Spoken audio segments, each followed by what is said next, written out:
Boats. Designed for the water, found almost everywhere except the water. Why? In GTA 5, over 160 boats can be found stranded on land, some tucked away in garages, others left abandoned in the middle of deserts. How did these boats come to be where they are? What part do boats play in GTA 5? And what's the story behind these abandoned boats? Today, we explore every boat that's scattered around the entire map, starting with the boats that are just waiting for a break in the weather and a full tank of gas, which are the boats that I've placed in the still seaworthy category. Along the freeway just south of the city, there's a small parking lot with numerous boats scattered around the lot. But if you actually stop and look, you'll find that this place is actually a boat store called Getaway. They've got sea sharks and even larger boats, some of which you can't even normally obtain in game. But for these being brand new boats at a store, they look pretty dingy. But they do have a deal for 100% off, if you probably spend like a whole bunch more money or something. But this isn't the only boat shop on the map.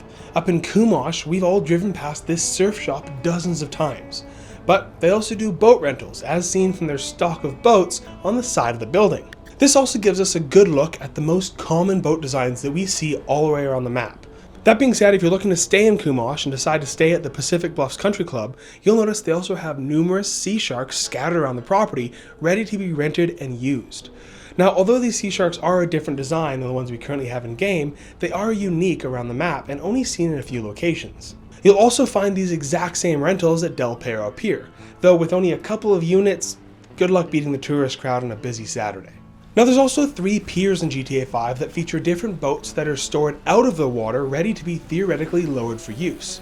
One on Cayo Perico that's been long forgotten, and a similar one on the north shore of the Alamo Sea, as well as a motorboat along the west coast of the map, which is also dangling by a thread. Now this design is a lot more gentle than its lifeboat counterpart, as seen on the SS Bulker, the Octopus, the Sea Urchin, and the Daisy Lee, which all showcase a new design of boat, which is branded for its own master ship. Now these are also meant to be lowered to some extent, but they're really just hanging by a thread waiting to plummet into the ocean below in the event of a disaster.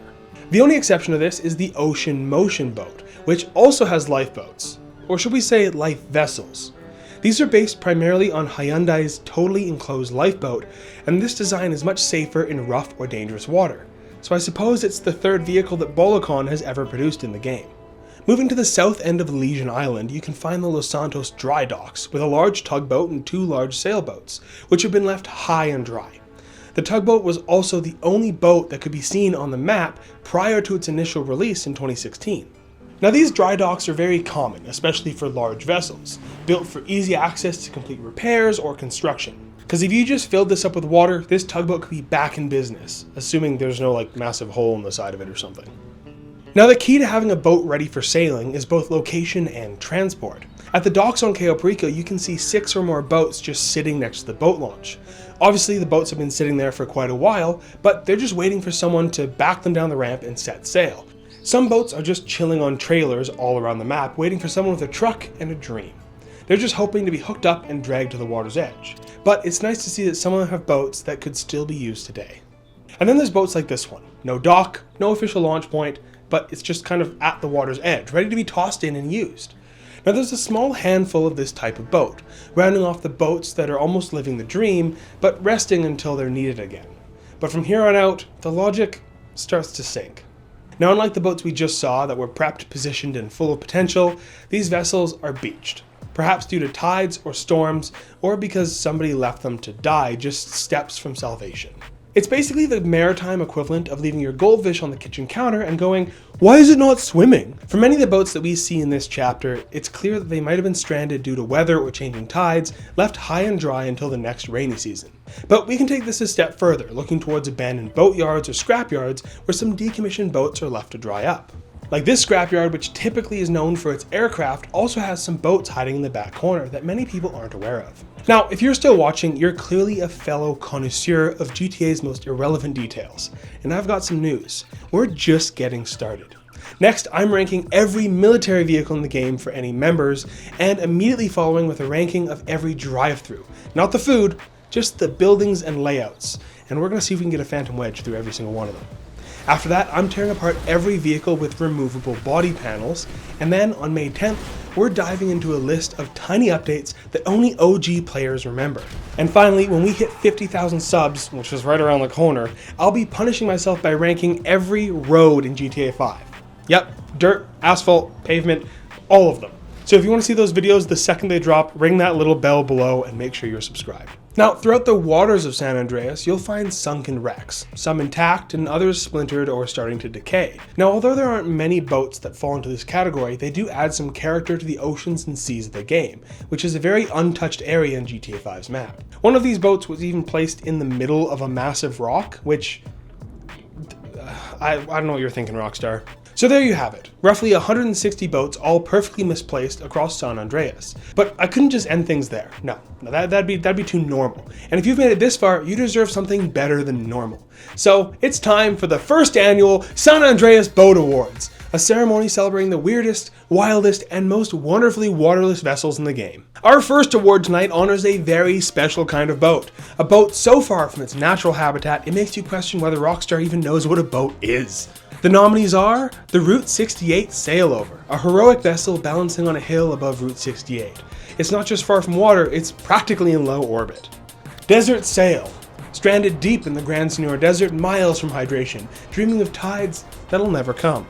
And Sunken Scrapyard. These boats were dumped among the rust and rubble of basically a car landfill.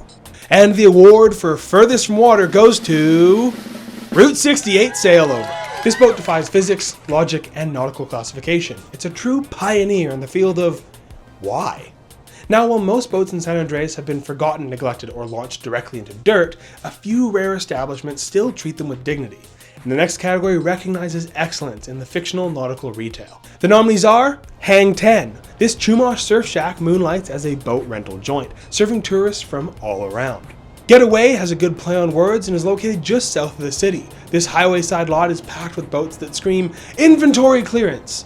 And the Whitewater Activity Center. Tucked up in the Tongva Valley, this rustic rental spot offers serenity, adventure, and it's all in the shape of river kayaks and canoes. And the award for best boat store or rental goes to Getaway.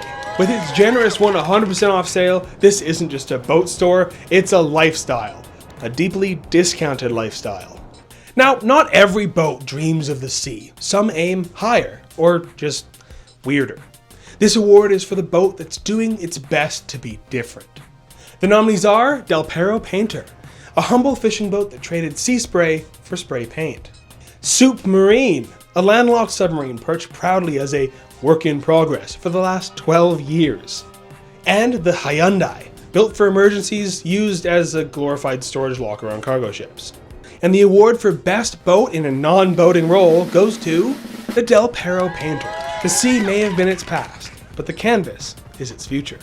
Now, size isn't everything, but these giants have no business being where they are. The nominees are Desert Sail, a monstrous sailboat that somehow stranded itself in the heart of the Gran Senora Desert, taller than most buildings in the county and 10 times as confusing. The Dry Dock Tug, once a seafaring powerhouse, now a ship-shaped sculpture in Los Santos' industrial district.